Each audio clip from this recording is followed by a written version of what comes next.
You wake up to an alarm you didn't set for yourself. Rush through a morning you don't control. Show up to a job you don't love for a company that sees you as a replaceable line item on a spreadsheet. And all of it, this routine you've convinced yourself is adulthood, rests on a single number, 40. 40 hours a week, 5 days on, 2 days off. That's the deal. It sounds reasonable until you realize it adds up to over 90,000 hours across your lifetime. The real question isn't whether you can handle it. It's why you were taught to accept it without question. Because if you do ask, you'll find that the 40-hour work week isn't sacred. It isn't natural. It's a leash that was wrapped around your time a century ago, and no one ever bothered to take it off. Let's look at where it came from and why it still owns you. Rewind to the early 1900s. Factory workers were pushing 12 to 16-hour shifts, 6 days a week. Life expectancy was short, injuries common, and child labor legal. Then came the labor movement, protests, strikes, even bloodshed, all to demand something basic: time. 8 hours of work, 8 hours of rest, 8 hours of life. In 1926, Henry Ford shocked the business world by giving his factory workers Saturdays off and reducing their work week to 40 hours. Not because he cared, because he ran the numbers. Less tired workers meant better output, and workers with a weekend meant more shopping. Ford didn't just want efficient labor, he wanted efficient consumers. It worked. Productivity soared. So did car sales. Fast forward to 1940, and the U.S. codified the 40-hour week into law, and that's where progress stopped. We built a world around that number. Entire cities, economies, expectations, and somewhere along the way, we stopped asking why. They said it was a win, that now we'd have balance, work, rest, leisure. But think about it. If something was created in a time before email, before the internet, before smartphones, before AI, how is it still considered modern? Because it's not about modernity, it's about control. 40 hours was never the ceiling. It was the minimum required to survive. The number isn't based on human flourishing. It's based on what corporations decided was just enough to keep you productive and dependent. This system isn't a compromise. It's a trap, cleverly disguised as routine. Let's do some math. 40 hours a week, 50 weeks a year. That's 2,000 hours annually. Now multiply that by 40 years of employment, and you've given 80,000 hours, the equivalent of 9 years, of your waking life to a job. And that's assuming you only work 40. Add commutes, unpaid overtime, after-hours emails, and the exhaustion that bleeds into your weekends. You're giving far more than your time. You're giving yourself away in pieces. And what do you get in return? A paycheck that barely covers the basics.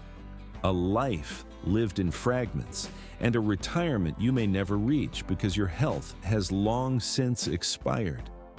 This isn't a job. It's a slow bleed. You don't have to hate your job to feel broken by it. Maybe you felt the Sunday dread, the mind fog by Wednesday, the exhaustion that no amount of sleep seems to fix. That's not burnout, that's conditioning. A lifetime of being told your worth is measured by your output, that taking a break is laziness, that if you're tired, you're just not trying hard enough. Work has hijacked your identity. Hi, what do you do? Not who are you or what brings you joy.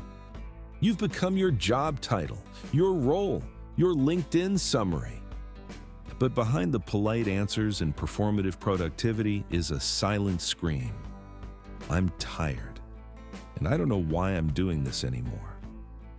The truth is, you don't work 40 hours a week. You work all the time. You think about work during dinner. You wake up with Slack notifications. You reply to emails at red lights and check your calendar before bed. And even when you're not working, you're recovering from work. You use your weekends to patch yourself back together, to run errands, clean, cook, crash, you call it rest. But it's just triage. You're not lazy, you're depleted. Not because you lack willpower, because the system was designed to drain you, and it's working. They tell you you're free. You have nights and weekends. You have choices. But what can you really do with 2 rushed evenings and a weekend spent doing laundry, groceries, and recovering from 5 days of exhaustion? That's not freedom. That's time poverty. You were given just enough rope to feel mobile, but never enough to break free. You can't pursue hobbies. You can't start that business. You can't deepen your relationships because you're surviving, not living. Even leisure becomes scheduled, monetized, or worse, guilt-ridden. When was the last time you truly did nothing without shame? In this culture, the busiest person wins. We've replaced community with calendar invites, replaced presence with productivity. And we call it ambition. You're praised for working late, for grinding, for skipping lunch, for showing up sick. But let's be real. If you need to destroy your health to keep your job, is it really success? We celebrate burnout like it's a medal. But all it proves is that you ignored your body's cries for help until it collapsed. You're not supposed to love what you do to the point of self-erasure. You're supposed to be a human being, not a human resource. If this is resonating, if you've felt the quiet desperation behind the polite small talk at work, then you're not alone. Millions of people are starting to realize that this isn't how it's supposed to be. That somewhere along the line, the promise of work became a prison of expectation. And that maybe, just maybe, there's another way. So if you're ready to see through the fog, hit like and subscribe to join the movement. We're not just here to complain, we're here to understand and to imagine something better. Something's shifting. People are walking away. They're not slamming the door. They're slipping out quietly, quitting without quitting.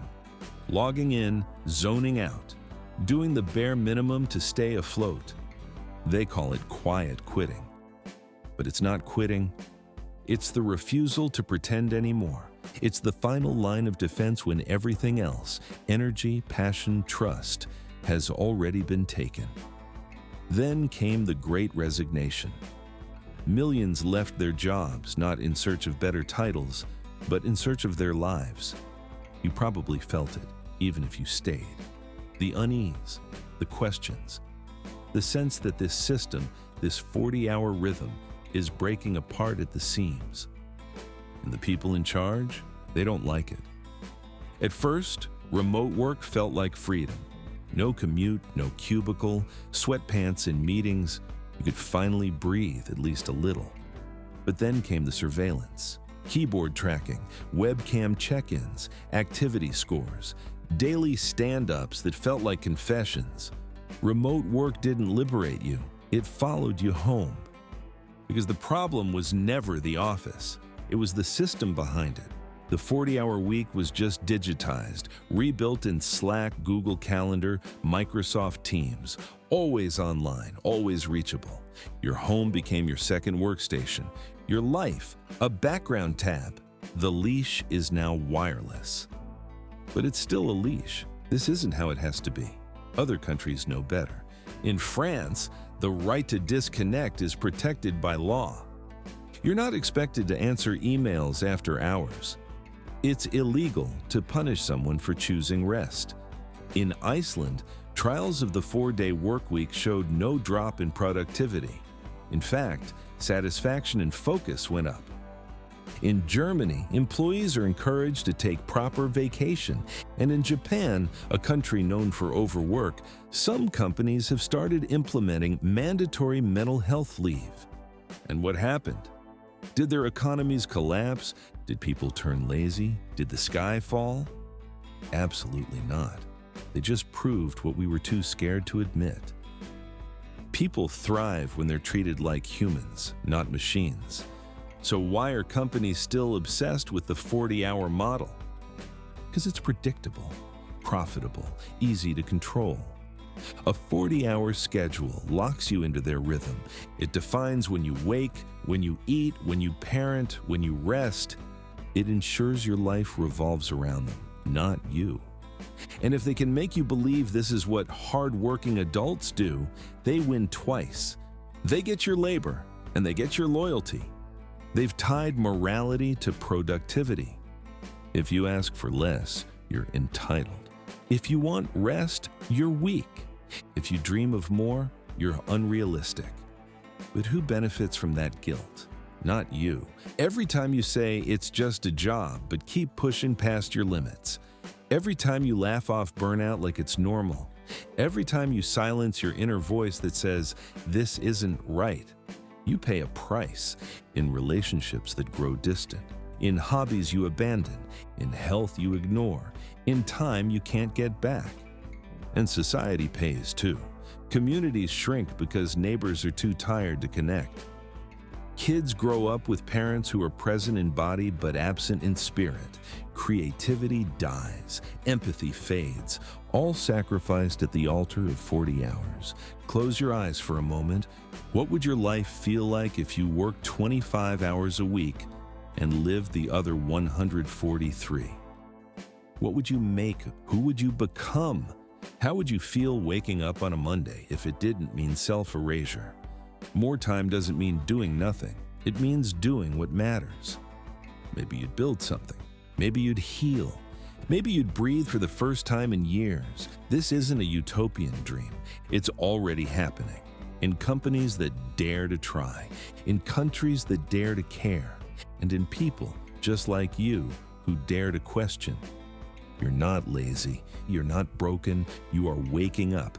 More people than ever are realizing that something is deeply wrong.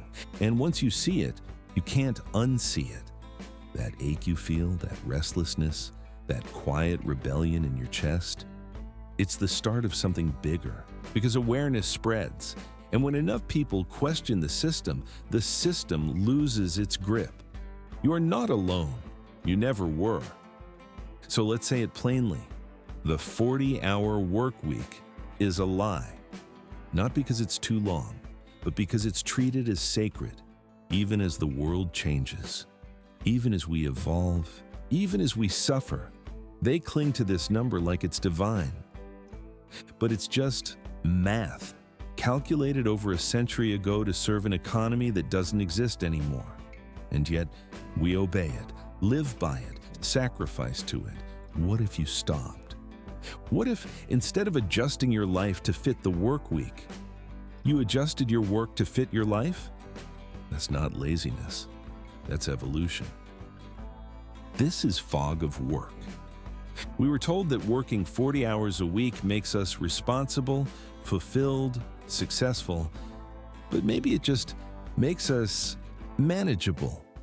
If you feel like this isn't working for you, your family, your health, say something, leave a comment, start a conversation, share what your ideal life looks like beyond this tired schedule. I always read every single message. Let's stop pretending this is fine.